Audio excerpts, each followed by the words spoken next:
tous, mesdames, messieurs, 24 heures chrono. Les parlementaires béninois, dans une course à la montre exceptionnelle, se sont donné rendez-vous à l'hôtel Azalaï, loin de l'hémicycle, pour penser le toilettage qui s'impose au code électoral en vigueur et partant apprécier l'opportunité de l'examen de la proposition de loi portant nouveau code électoral. Une rencontre d'enjeux qui s'est conséquemment ouvert aux différentes composantes de la société, députés, acteurs politiques, responsables de la société civile, en tout 200 participants pour aider à explorer les axes ultimes d'amélioration du système électoral béninois. À l'arrivée, les fruits ont-ils fini par tenir la promesse des fleurs? 100% Bénin, le numéro du jour voudrait passer en revue les acquis apparents la fameuse rencontre. Le débat, ce sera autour du thème « Séminaire sur la réforme du code électoral, une aubaine ou simple formalité ».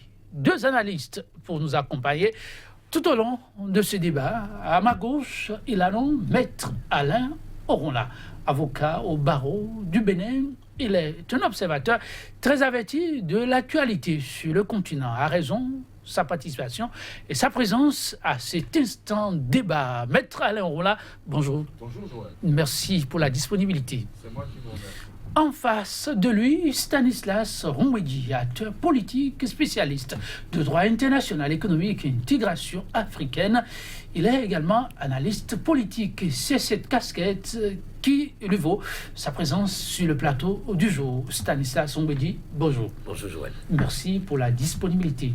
S'il le faut, nous allons le renouveler. Oh, merci infiniment. Nous n'aurons de cesse de le dire. Pas du tout aisé d'avoir des invités à portée de main, car pas aisé non plus, par ce temps qui court au Bénin, de trouver des gens disponibles pour apporter ne serait-ce que le regard par rapport au sujet brûlant de l'heure. Et quand on en a, on peut s'en réjouir. Pour vous, nous le ferons, mesdames, messieurs, et merci aussi pour la fidélité. Les regards, mesdames, messieurs, sont tournés ce week-end vers l'hôtel Azalaï. Pour cause, les parlementaires ont décidé ensemble, d'accord parti, de se retrouver, mais pas seuls, avec des sachants de la République, des éveilleurs de conscience, des garants aussi de ce qu'on pourrait appeler la charpente de la démocratie béninoise pour repenser le code électoral en une forme qui agrée le grand nombre. À raison donc, acteurs politiques, animateurs de la société civile, mais aussi observateurs très avertis de l'actualité, analystes se sont réunis pour penser le code électoral et apporter ce qu'il faut pour aider à asseoir un développement inclusif. Maître Alain Orona, un sujet qui a motivé, intéressé plus d'un, vous aussi, et vous l'avez suivi avec beaucoup d'engouement. Si on doit retenir comme fait majeur, c'est une rencontre qui devrait se tenir impérativement. C'est une rencontre qui avait le mérite d'être organisée puisque réformer le code électoral, c'est un enjeu majeur pour notre démocratie et donc effectivement, il fallait poser le problème. Et je ne peux pas bouder la solennité de cet instant puisqu'il a motivé le déplacement du président de l'Assemblée, deuxième personnalité de l'État. Ça veut dire que ce n'était pas rien.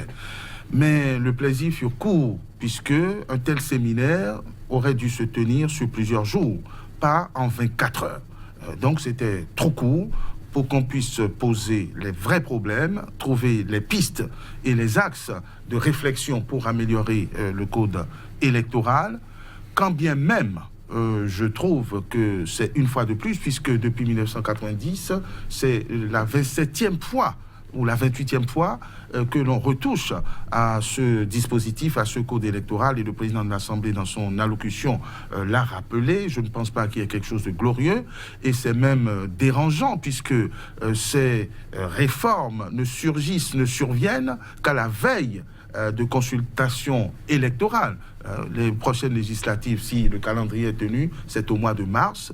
Je ne comprends pas qu'on puisse entreprendre une telle réforme, mais si tout a besoin d'être corrigé, si les insuffisances ont besoin d'être corrigées, les lacunes corrigées, je ne comprends pas la nécessité à la veille, n'est-ce pas, d'une consultation majeure, de toucher à ce dispositif électoral, surtout que les textes ou les les expressions qui se sont égarées dans ce texte qui n'est qu'un avant-projet de proposition de texte contiennent des dispositions qui font déjà lever le bouclier, des dispositions que je qualifierais de provocatrices, des dispositions d'exclusion, des dispositions chrysogènes. En tout cas, on appréciera ces dispositions. Qu'est-ce qui a finalement été retenu? Oui, il y a des points qui ont couronné cette assise. Stanislas Mbouedji, c'est un sujet qui a retenu aussi votre attention, sans doute de loin. Mais à l'arrivée, est-ce que vous avez eu l'impression, comme le citoyen landois, que 24 heures, ce fut trop court pour aborder un sujet de si grands enjeux? Merci beaucoup, Joël. Je l'ai vécu puisque j'étais là, j'étais participant. Alors, je n'ai pas vu votre nom sur le listing que j'ai eu. Tout à fait. En tout cas, heureux de le savoir. J'étais dedans, j'étais dans la salle, j'ai vécu.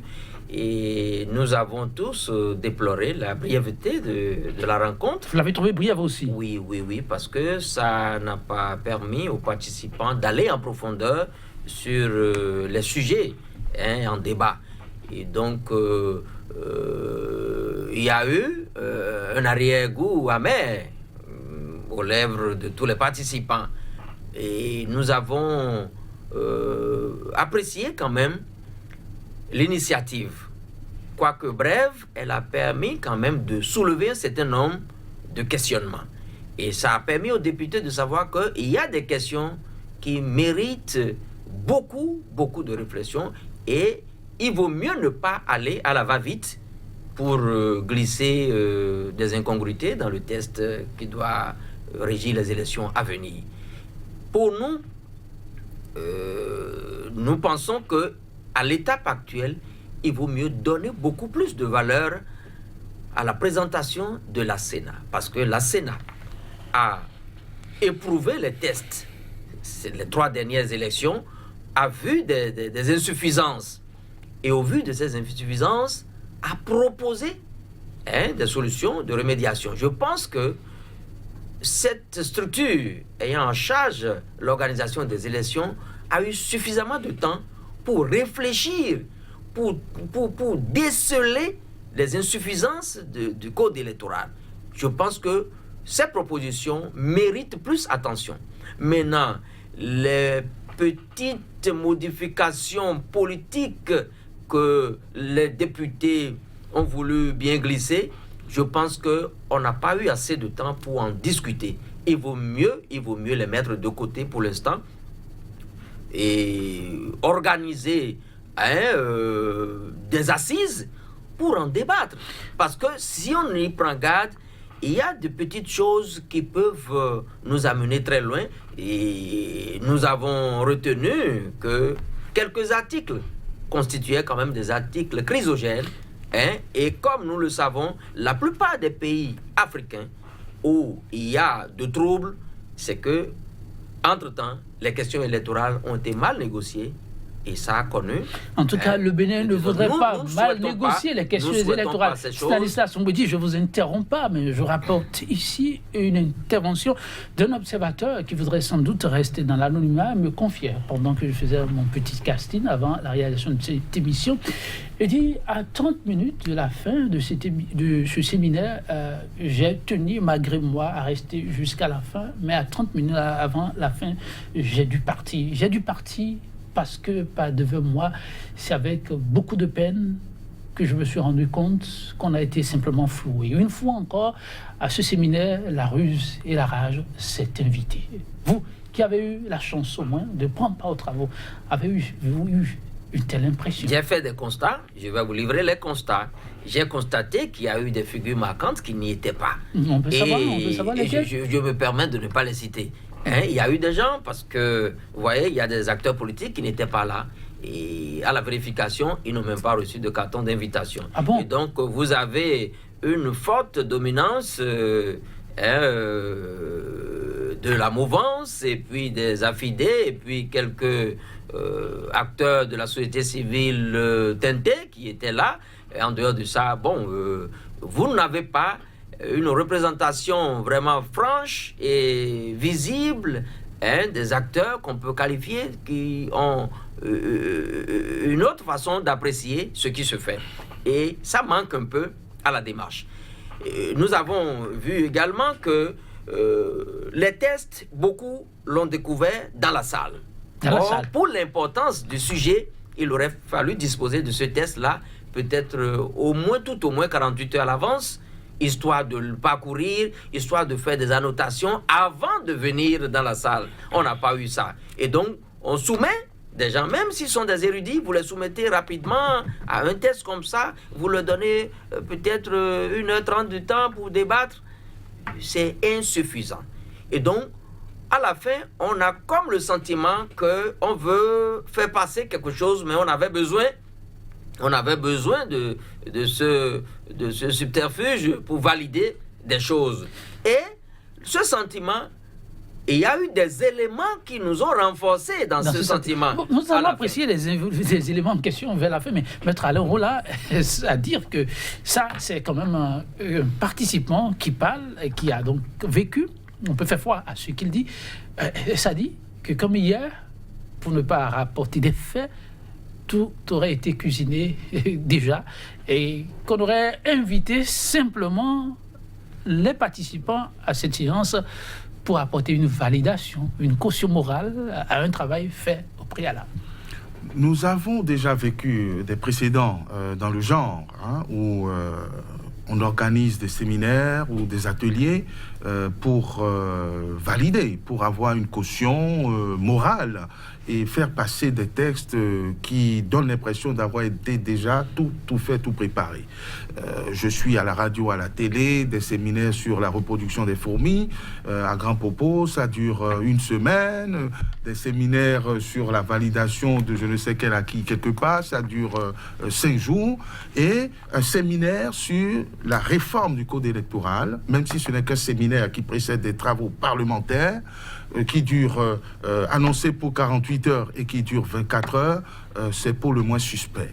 Et le président de l'Assemblée, que je connais personnellement, il n'y a pas échappé qu'un tel séminaire nécessitait quand même quelques jours pour mettre à plat un sujet qui, pour moi, aurait dû faire l'objet d'assises. C'est vous dire que, sans utiliser un mot que j'ai entendu il n'y a pas très longtemps, le mot supercherie, il y a quand même comme une sorte de mise devant le fait accompli. C'est-à-dire qu'il faut faire les cérémoniaux, remplir les formalités et faire passer un texte qui n'a pas été réformé dans son ensemble. Parce que quand on parle de la réforme du système électoral, pour moi, c'est des réflexions de fond. C'est pour ça que je parle d'assises. C'est de se poser les vraies questions sur le parcours électoral que nous avons connu. Est-ce que c'est toujours nécessaire de garder une commission électorale autonome, indépendante, ou n'y a-t-il pas lieu de revenir au ministère de l'Intérieur, comme ça se fait dans les démocraties assises construites, où on se fait confiance? Est-ce qu'il n'y a pas un autre moyen de sonder les électeurs? Est-ce qu'il faut dépenser autant de milliards pour faire une cause lépi, pour faire ceci et cela? Ça, c'est des réflexions majeures. Or, qu'est-ce qu'on constate? On constate que le texte, et je le rappelle, c'est une nuance qui n'est qu'un avant-projet, c'est vrai, de proposition de texte, reprend presque dans son intégralité la loi électorale de 2013, je crois, le code électoral actuellement en vigueur, et on y insère quelques dispositions d'exclusion et de provocation. Donc, je comprends que la messe est quasiment dite, c'est emballé, et il suffit tout simplement que ça aille à l'Assemblée pour passer comme une lettre à la poste. C'est ça que en tout cas, l'Assemblée est déjà à pied d'œuvre et appelée à étudier de fond en comble le texte, en tenant compte, bien entendu, des amendements. Oui, désormais, on citera le nom de ceux-là qui ont contribué à ce toilettage au fond. Et au nombre de ceux-là, il y a Stanislas Zoumbedi, puisque vous étiez là en tant que participant. Vous avez participé même aux ateliers, n'est-ce pas? Et dans les faits, vous disiez tout à l'heure qu'il y en a qui vous ont réconforté dans vos doutes. Alors, il y a un schéma classique pour ceux qui vont au congrès ou aux grandes rencontres où on doit amender un texte. Vous savez, les innovations ou les amendements qu'on apporte à un texte qui existe déjà, souvent on les met en gras. On les met beaucoup plus en évidence pour que quiconque prend le texte sache que, voilà, Les parties qui sont en gras sont là où il faut vraiment prendre du temps pour analyser. Mais par contre, les dispositions qui ne sont pas querellées restent simples dans le document. Mais nous avons constaté que sur des articles donnés, il y a des dispositions qui sont des nouvelles dispositions, mais qu'on n'a pas mis en gras. Et des députés ne savaient pas qu'il y avait des trucs comme ça dans le test. Et ont eu le courage de dire devant caméra que non, mais ce que vous êtes en train de dire, mais c'est dans l'ancien code. Ça n'a pas connu de modification. Les concernés eux-mêmes ne savent pas. Ils ne savaient pas. Et comme quoi, ça veut dire que nous avons un problème. Il y a bon nombre de députés qui ne lisent pas les tests, que même ils votent. Ils ne lisent pas. Et donc, revenant à la séance, ceux qui n'étaient pas très attentifs facilement voulaient encenser la thèse qui disait qu'il n'y avait pas de nouvelles modifications et que c'était conforme depuis le code ancien. Nous avons dit non. Et on a pris le temps de les amener à voir là où il y avait la subtilité. Par exemple, l'article 249 qui parlait de résidence sur le territoire. Mais cet article, dans l'ancien code, on n'a pas mis sans interruption. Mais dans la nouvelle formulation, on a mis sans interruption. Et on ne l'a pas mis en gras. Ce qui a amené un député et qui a dit devant caméra que non, mais c'était conforme. Voilà par exemple quelque chose qui nous a amené à dire au niveau de l'atelier, par exemple, là où je suis, l'atelier 2 dit, mais si déjà le député a pu se tromper sur cet aspect des choses, il vaut mieux pour nous autres qui avons pris connaissance de ce document ici et maintenant, de parcourir article par article afin de s'assurer que, il n'y a pas autre supercherie comme ça dans les tests. C'est comme ça que nous avons démarré et on a fait le travail. Quand on a fini, il y a une question qui est revenue. Par exemple, on a parlé de problèmes de quitus fiscal. Unanimement, on a dit, mais non, mais c'est inadmissible. Pourquoi demander un quitus fiscal alors qu'entre-temps, nous avons appris dans le pays que seul le directeur de l'administration fiscale des impôts est habilité à délivrer ce document. Et on veut que pour des élections comme ça, qu'il soit le seul à délivrer, que ce n'est pas bien. Si nous voulons amener les acteurs politiques à être en règle vis-à-vis de l'administration fiscale, il vaut mieux seulement demander ce qu'on a demandé au président dans l'ancien code. Donner la preuve du paiement des impôts les 3 dernières années. Si on ramène un truc comme ça, personne ne trouvera à redire. Et donc, l'unanimité a été faite que si vraiment il était besoin d'exiger cela des futurs candidats, il vaut mieux amener ces dispositions qui existent déjà. Par rapport à la résidence... Sur ce point, oui. Qu'est-ce qui a finalement été retenu, puisqu'il y a eu un amendement, un document officiel qui a sanctionné les travaux? Alors, au niveau du rapport final, il est dit que cette question mérite encore un approfondissement. Donc, ça n'a pas été tranché. N'a pas pu trancher. La science, non, mais l'opinion majoritairement admise était pour qu'on soit on enlève ou on ramène la disposition qui parle de 3 années. Je reviens, Stanislas, on me dit... Dans la conclusion, ce ne fut pas le cas. Ce ne fut pas le cas, oui. Maître Alain Auron, là, 2 aspects très importants qu'il a évoqués, le participant à ce séminaire, aujourd'hui invité sur ce plateau. D'abord, un document que beaucoup de participants ont découvert, séance tenante, pour un séminaire qui doit durer 24 heures, mais qui aura... Même pas 24 heures. Ah bon, moins de 24 heures, officiellement 24 heures, mais moins de 24 heures, mais qui doit désormais décider pour l'avenir de toute une nation. Premier aspect, surprenant. Seconde chose, un sujet qui a beaucoup divisé, la problématique autour du quitus fiscal, que seul le directeur général doit désormais délivrer. Lui qui est nommé et qui doit rendre compte. Et bon, les acteurs politiques, chacun est allé dans tous les sens possibles. Là-dessus, le séminaire n'est non plus parvenu à trancher dans le vif. Désormais, il reviendra aux députés qui voudraient bien écouter le grand nom et se faire une opinion de pouvoir trancher avec le principe que vous connaissez de la loi mécanique. Alors là, est-ce que tout n'est pas plié d'avance? Ça donne l'impression d'être plié d'avance. D'abord, je ne pense pas que ce soit habile, adroit, efficace d'inviter des participants et de leur donner, de les soumettre à un test qui représente 397 articles, à peu près, en tout cas plus de 300 articles de propositions de texte. Il faut un peu plus d'expérience pour lire, comprendre et s'approprier. Quand je donnais des exemples de séminaires, il y en a un particulièrement que j'ai vécu, certes de loin, le séminaire d'appropriation du Code de procédure pénale par les députés à Dassa. Ça a duré 3 jours, on a bien mangé, on a fait bonbons. Un séminaire sur le Code électoral ne mérite pas moins.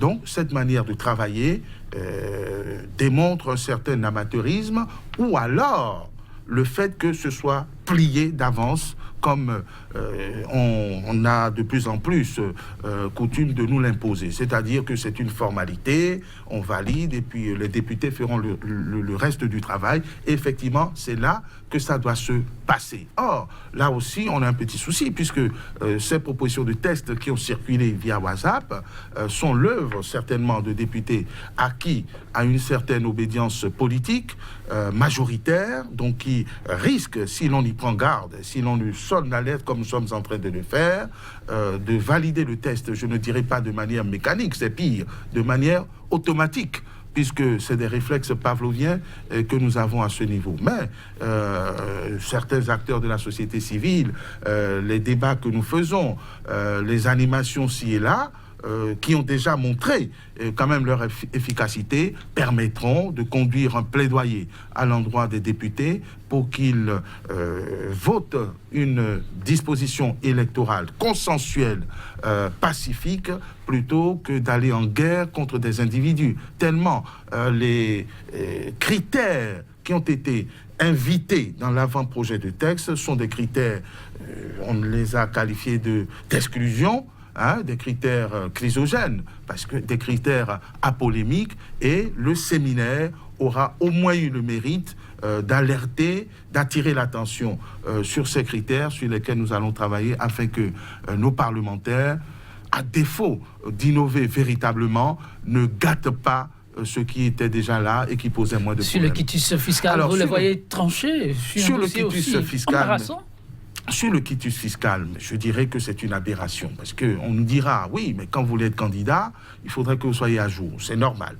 Cette disposition, effectivement, existe déjà dans l'ancien texte pour le président de la République, à qui on demande, le candidat à l'élection présidentielle, à qui on demande de faire la preuve du paiement de ses impôts. On veut s'assurer que c'est quelqu'un qui est en règle. Ce n'est pas le contenu qui compte, ce n'est pas le contentieux qui peut faire obstacle. Dès lors qu'il fait la preuve qu'il s'acquitte régulièrement et qu'il est à jour des 3 dernières quittances d'impôt sur le revenu ou d'impôt foncier, mais sa candidature est validée.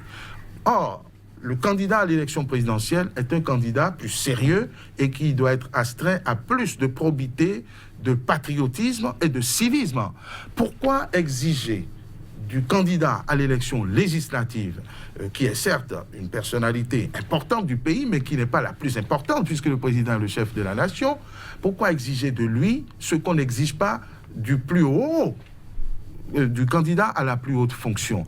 Il semble que cela sonne un peu comme une aberration et même comme une disposition, pas seulement d'exclusion, mais une disposition qui vise un individu, ce qui est contraire à l'esprit de confection des lois, les lois qui doivent être absolues et générales. Et lorsqu'à travers une proposition de texte, on s'aperçoit tout de suite contre qui, en apparence, cette disposition est dirigée, nous disons que nos législateurs ne travaillent pas bien comme il faudrait et qu'il faudra revoir la copie puisque tout est dans l'esprit et cet esprit d'exclusion démontre une certaine malice qui n'est pas admissible dans notre démocratie. En tout cas, que ce qui sera finalement retenu, les députés seront appelés à trancher dans les tout prochains jours. Mais en attendant, en revenant au document final, il y a un certain nombre de points qui ont été retenus, ce qu'on pourrait considérer comme des acquis ayant fait objet de consensus. On pourra retenir quel point par exemple? Non, par exemple, unanimement, où la tendance était qu'on revienne à l'ancienne formulation, par exemple, pour la résidence sur le territoire pendant les élections. Parce que c'est ce qui est demandé aux candidats à la présidentielle. Et cette affaire, nous l'avons vidée depuis 2006. Si vous vous souvenez, il y avait une polémique par rapport à l'arrivée de le président Yahi Boni, en ce moment-là candidat. Donc, cette question a fait déjà objet de débat et de consensus. Et on a dit dans le code, résider sur le territoire au moment des élections. Mais pourquoi diantre trouve-t-on encore opportun de ramener une disposition qui oblige tout candidat à être là et de façon ininterrompue pendant toute une année? Ça n'a pas de sens. Et qu'est-ce que la plénière a retenu? La plénière, non pas la plénière, mais veut dire au niveau de l'atelier, il est souhaité qu'on exige de députés, de candidats à la députation, ce qu'on a exigé au président de la République dans le code. C'est aussi cohérent, c'est aussi logique et ça nous évite tout problème. Et le document final? Le document final dit que c'est un point qu'il faut encore développer pour trancher plus tard. Maître Alain Rolla, encore un autre point, une autre patate chaude pour les députés. Ce n'est pas une patate, ce n'est pas une patate chaude. Je pense qu'on peut être volontaire. Vous voulez que je vous dise ce que je pense de tout cela? En tout cas, c'est pourquoi vous êtes là. En pratique, nul ne peut gagner les élections s'il n'est pas au contact des réalités, s'il n'est pas dans sa circonscription. Et pour faire un raisonnement par analogie, on ne peut pas exiger plus du candidat à l'élection législative que du candidat à l'élection présidentielle. On dit résider au moment de l'élection, c'est résider. Je dirais encore sur ce point que ces critères de résidence, en réalité, sont des critères superflus, pour ne pas dire superfétatoires. Parce que ce n'est pas ça qui change fondamentalement la qualité du candidat. On peut avoir un digne fils du Bénin qui sert à l'étranger, à l'extérieur, et qui peut tout à fait se montrer capable de venir diriger ou de venir être électeur. Surtout que la tendance aujourd'hui est de consulter la diaspora. La France l'a fait. Il y a même des circonscriptions de la diaspora où on a des députés qui viennent siéger. Alors, c'est là l'interrogation de plus de Maître Alain Rolla. Oui, surtout dans le même sens. C'est là l'interrogation de plus de... D'ailleurs, le Bénin en a donné l'exemple. Boni Yahi ne serait jamais président si cette disposition existait sous cette forme-là. Patrice Talon non plus. Mais qu'est-ce qui pourrait bien motiver aujourd'hui les cadres ou les acteurs politiques à aller vers cette disposition? Mais les acteurs politiques tiennent leur inspiration de quelque part. Suivez mon regard. Et c'est ça le paradoxe. On vous suit, mais on ne se retrouve pas. Je peux vous dire, par exemple, qu'au cours de la séance, il y a eu des députés qui sont venus pour apaiser les uns les autres parce que ça a chauffé un peu. Autour de cette disposition. Autour de cette disposition, on dit, mais qui sont ceux-là qui ont mis ces choses-là dans le test? Mais il y a la voix de sagesse, un député qui a dit non, pour conduire les débats, il fallait avoir un support. Et donc, considérer le document comme étant un support pour aller au débat. Et donc, ne faisons pas une fixation sur le document. Trop facile ça, non? Cependant, quand on fait comme ça, il faut faire attention pour que les outputs du séminaire ne soient pas identiques comme s'il n'y a pas eu débat. C'est-à-dire, avant cette rencontre, on a préparé, il y a eu des avant-projets surtout. Même le rapport final, on essaie d'avoir un draft. Et compte tenu de l'évolution des débats, on fait on agence, on met des choses dedans. Mais les choses qui ont fait objet de débat, de polémique, ne peuvent plus revenir dans des documents finaux comme si de rien n'en était. Je donne l'exemple du caution. Du caution, on y revient. Oui, Maître Alain Rolla. Oui. Pour poursuivre mon raisonnement, on peut faire un débat sur des textes consensuels, corrects, sans mettre des éléments de provocation. Surtout que cette affaire de résidence est une affaire déjà dirigée contre un certain nombre d'individus depuis la conférence, c'est-à-dire faire en sorte que d'autres exilés ne viennent pas, puisqu'on avait déjà les exilés qu'il fallait pour être candidat à l'élection présidentielle. Donc on ferme déjà la porte aux uns aux autres. Quand le candidat Yahi Yaïboni est arrivé. Cette disposition a été exhumée une fois de plus pour barrer la route, disent certains, au candidat Yaïboni, ou pour le propulser, disent d'autres sceptiques. Et on revient à la même chose. Je veux dire, cette disposition n'aurait jamais permis. Et vous verrez qu'on n'a pas visé le président de la République, mais des candidats à l'élection législative n'auraient jamais permis, par exemple, que le candidat Patrice Talon devienne président de la République. Donc, or, on a déjà assisté à un certain nombre de paradoxes, comme quoi c'est pas parce qu'on a forcément vécu une situation qu'on a combattue que quand on est en place, d'autres zélés ne peuvent pas ressurgir ou faire ressurgir ces questions. Ce n'est pas bien. Mais au-delà de cela, sur quoi je voudrais attirer l'attention, mais ces dispositions sont paradoxal, pour ne pas dire contraire, à d'autres libertés qui sont garanties par la même Constitution, à savoir la liberté d'aller et de venir. Quand on réside dans un pays, ça ne vous empêche pas de voyager. Quand vous êtes candidat, rien ne vous empêche d'aller à Lomé, d'aller à Cancun, d'aller à Sydney pendant une semaine. Qu'est-ce que c'est un mois? Qu'est-ce que c'est que la notion d'interruption?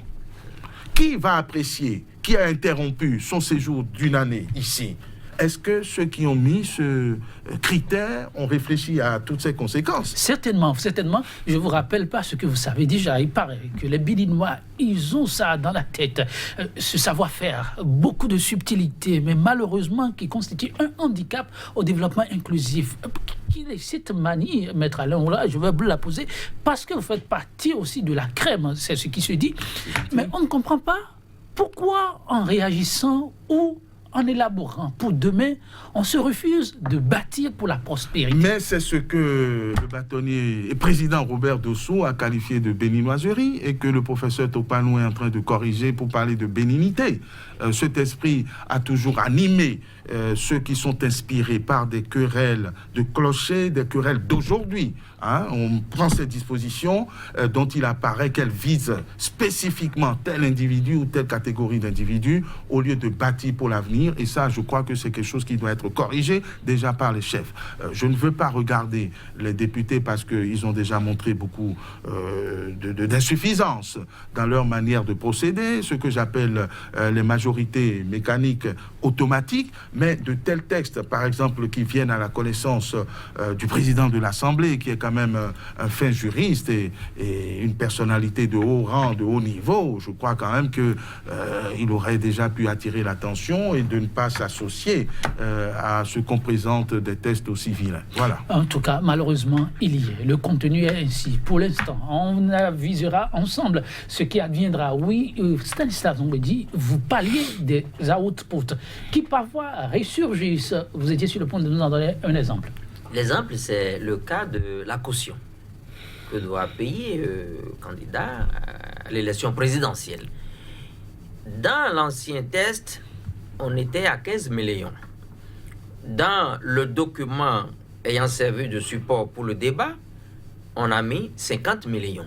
Et donc, ça a suscité réaction, moult réactions. 15 millions, vous êtes parti à 50 millions. À 50 millions. Donc, on a mis des choses pour dire ça va limiter un peu les plaisantins qui viennent pour lever le doigt pour aller à ces élections. Mais nous avons estimé que si le but est de freiner un peu ces élans, il vaut mieux demander peut-être le parrainage, un certain nombre de signatures qu'un tel candidat peut avoir pour montrer qu'il a de l'assise dans le pays. Il y a des gens qui soutiennent sa cause, sa vision. Si on fait ça, on ne va pas empêcher les moins nantis d'aller à cette compétition. Mais nous avons constaté avec étonnement qu'à la fin, on nous a distribué un document. Et dans ce document qu'on nous a distribué, nous avons constaté, pour la caution, 100 millions. Nous ne sommes pas entendus pour valider les 50 millions, mais dans le document qu'on nous a distribué à la fin, on a vu 100 millions. Et donc, ça inquiète. Maître Alain Ronla, oui, je ne sais pas si c'est la bénignité ou la béninoiserie, mais qu'est-ce qu'on entend là? Ce qui a été annoncé en termes de réforme ça fait partie de ces points-là aussi. On connaît le train de vie du Béninois, la bourse, ce qui est 15 millions, c'était déjà de la mer à boire, pour plus d'un. Et il a été démontré que ce n'est pas votre capacité financière qui vous permet forcément de bâtir pour demain, pour l'avenir. Et qu'il faut travailler à ce que ceux qui en ont un peu dans la tête puissent vraiment apporter le savoir-faire. Et là, les acteurs politiques, puisque vous vous appelez toujours à la nuance, veulent créer autre chose. Je ne sais pas ce qui sera la plus-value dans cette option-là. 15 millions au départ, le plaidoyer, c'était à ce qu'on revoit à la baisse pour cette année. On dit non, il y aura des plaisantins. 50 millions, ensuite, au cours de la séance. Et puis, plaf, un document qui sort, sans caution aucune, et qui parle de 100 millions au Bénin. Alors, si les choses se sont déroulées, comme le dit M. Ngwedji... puisqu'il était participant. Écoutez, je lui accorde la présomption de vérité. Ça confirme d'abord l'idée de supercherie, parce que si en atelier, on est là pour débattre encore des 50 millions et que le rapport final, c'est 100 millions, même si le test n'est pas encore définitif, ça prouve qu'il y a quelque chose qui ne va pas et qu'on sait où on veut déjà mener les gens. Et ça, ce n'est pas étonnant, puisque nous avons déjà entendu par le passé que la multiplicité des candidatures doit être découragée, entendez, au profit des nantis. Et donc, il y a une sélection, non pas par les idées, par l'idéologie, mais par l'argent. 15 millions. Non, on ne va pas faire l'apologie de l'argent à l'ère du nouveau départ, maître Alain Rolla. C'est l'option. Non, là, vous êtes mal barré. Excusez-moi d'être vulgaire, puisque ça a été une question d'argent. Je veux dire... et c'est ce que les nouveaux gouvernants ont dit vouloir refuser, prohiber. On n'est pas à un paradoxe près. Maintenant, pour mener une réflexion sérieuse, déjà à 15 millions, c'est la mer à boire, comme vous dites. Et les 15 millions ne sont pas payés pour montrer qu'on est riche. C'est pour décourager des plaisantins, parce que si la chose était totalement sans incidence financière, il y aurait certainement plus de fantaisistes. Donc, ces 15 millions qu'on risque de perdre quand on ne fait pas un certain nombre de voix, c'est pas rien, 5% ou 10%, je crois que très peu de nantis peuvent même s'amuser à cela. Et ce faisant, on exclut déjà l'intelligentsia, parce que je mets au défi quiconque me convaincra de ce qu'un fonctionnaire, même un haut fonctionnaire béninois, qui gagne honnêtement sa vie, est susceptible d'épargner 15 millions, même en 5 ans de carrière. Après avoir construit sa maison. Donc, c'est vous dire déjà l'importance qu'on donne au vol ou à la corruption dans notre société. Puisque vous trouvez qu'on veut faire l'apologie du vol, d'où est-ce que vous voulez qu'un fonctionnaire, et parmi les travailleurs, il y a une majorité de fonctionnaires, d'où est-ce que vous voulez qu'il trouve 100 millions pour aller à une élection? Ça dit qu'on l'exclut d'office. Ça devient un match de gens riches. Et c'est bien la preuve que l'argent est devenu roi en politique. Parce que ça, c'est la caution.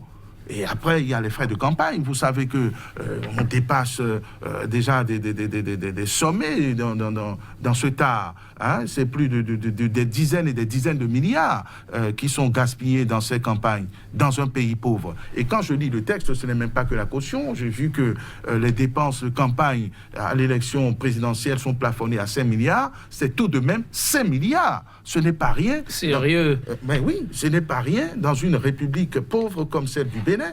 Donc ça veut dire que en ne réfléchissant pas très bien, on aligne les chiffres pour, une fois de plus, exclure l'intelligentsia. Parce que l'argent ne rime pas avec l'intelligence. Ceux qui peuvent avoir l'argent, c'est des commerçants, c'est des hommes d'affaires, même pas, c'est des affairistes.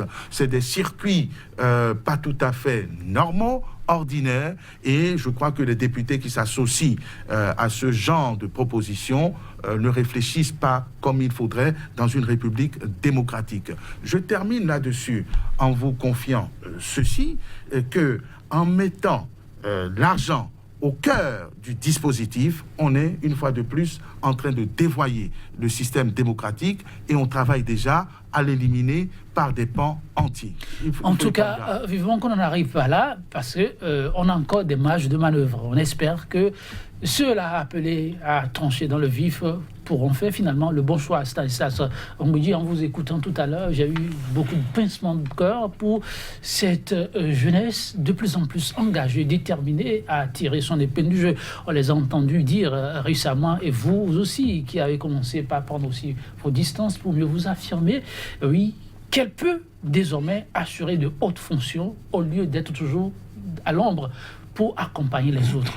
Imprimer le rythme qu'il faut pour le développement du Bénin.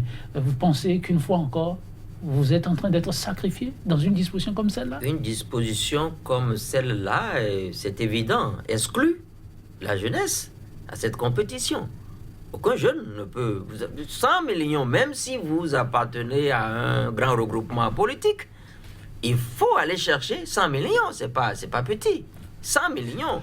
Et donc, ça, c'est une disposition qui exclut non seulement la jeunesse, mais qui exclut les honnêtes hommes qui ont... Il faut s'attendre à des mobilisations autour de cette question dans les prochains jours. Nous allons faire de la mobilisation pour remettre en cause ce genre de choses. Autre point ayant retenu votre attention, il ne nous reste plus que 3 minutes. Alors, 2 choses.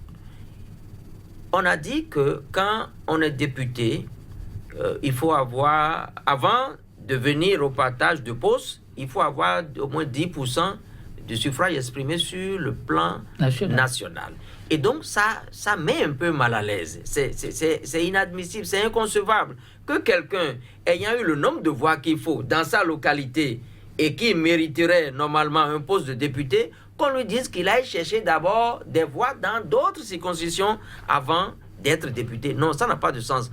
On peut dire, pour bénéficier, pour prendre part au financement public des activités politiques, il faut peut-être avoir un certain nombre de voix, un certain nombre de pourcentage de voix dans tout le pays. Mais pas pour être député. Si j'ai le nombre de voix qu'il faut dans ma circonscription, si j'ai le droit d'être député, qu'on me laisse. Je suis député, mais qu'on ne m'oblige pas à aller chercher des voix dans les autres circonscriptions avant d'être député. Deuxième chose, si vous le voulez rapidement, la Sénat, comme je l'ai dit, a présenté un rapport. La Sénat a éprouvé les tests sur les 3 dernières élections. On se rabat donc, sur la conclusion je préfère qu'on se rabatte sur ces conclusions. Et l'une des suggestions faites par la Sénat que j'ai appréciée et que tout honnête acteur politique va apprécier, c'est qu'on donne aujourd'hui la possibilité au président du bureau de vote d'afficher les résultats issus des urnes juste après les élections au niveau du poste de vote. En même temps. En même temps. Et de le faire également au niveau de l'arrondissement. Si on adopte des pratiques comme ça, eh bien, nous aurons une élection transparente. Depuis la base, on saura déjà le vainqueur. Et donc, quiconque ne peut plus venir nous dire... En tout cas, c'est des sujets qu'on aura à passer en revue au peigne fin dans les tout prochains jours. Mais mettre à l'eau là, oui, ce qui est apparu comme un petit détail n'en est pas véritablement un. Je ne sais pas le regard de l'analyste là-dessus. Désormais, même si vous avez la voix qu'il faut pour être élu au niveau de votre circonscription électorale, il vous faudra aller chercher encore des voix bien loin de votre circonscription électorale avant qu'on ne vous laisse venir siéger, auquel cas vous perdez votre fauteuil. Une innovation. C'est discutable, mais quand on comprend la tendance actuelle au regroupement des partis, puisque l'ambition du régime et d'ailleurs des dirigeants politiques, c'est d'arriver contre la Constitution à 2 ou 3 partis qu'on n'a pas forcément besoin de décréter, mais qui auraient pu se faire par élimination. Bref, ce que j'observe, c'est qu'il y a des débats de fond à mener, des orientations sur lesquelles il doit y avoir des discussions franches, et des affrontements de thèses d'école pour savoir quel est le modèle démocratique que nous voulons emprunter, quel est le modèle électoral que nous voulons moins coûteux, transparent, etc.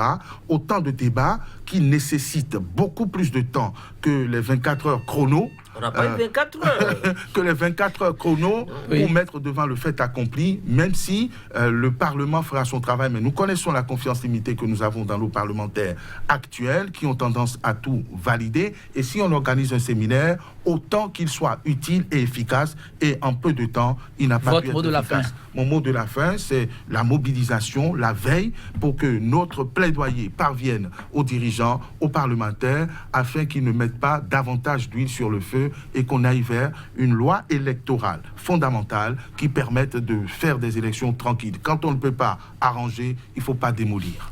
Oui. Alors, je veux dire, aujourd'hui, la logique de tout Béninois, c'est la préservation de la paix.